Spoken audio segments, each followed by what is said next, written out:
Banana-Oat chocolate chip muffins. Hey guys, Tommy DiDario here. Now you know I love bringing you some healthy treat recipes, and today I am making my Banana-Oat chocolate chip muffins. Now I love this recipe so much because it's gluten-free. There's no dairy added and there's no added sugar either. These are sweetened naturally, so come on, let's go get baking.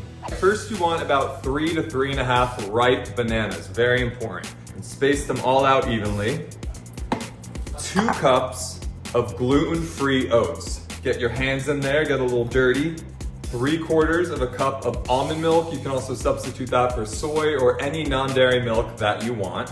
And pour that all around the blender. Get everything nice and wet like this. 1 egg, there you go. Then you want to do about 1 tablespoon of baking powder, 1 teaspoon of vanilla extract, about 1/2 teaspoon or so of cinnamon, about 1/2 teaspoon or so of pink Himalayan sea salt, and an optional ingredient, whether you want to add it or not is up to you, but I like a little bit of maple syrup, so just drizzle some in.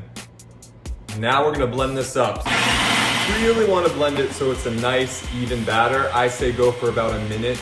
And about halfway through your blending, you want to take the top off, get in there and just mix everything up so you get all of those wonderful oats. You don't want to waste any.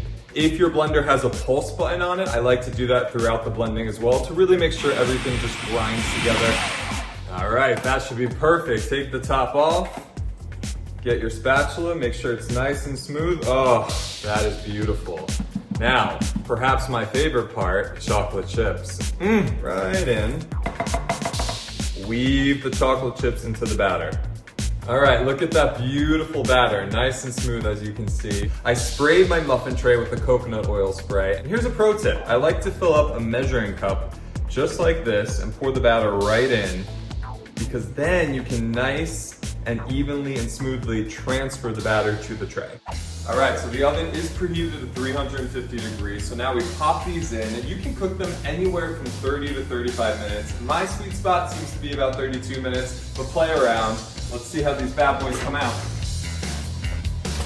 All right, let's check these out. Oh man, they smell incredible.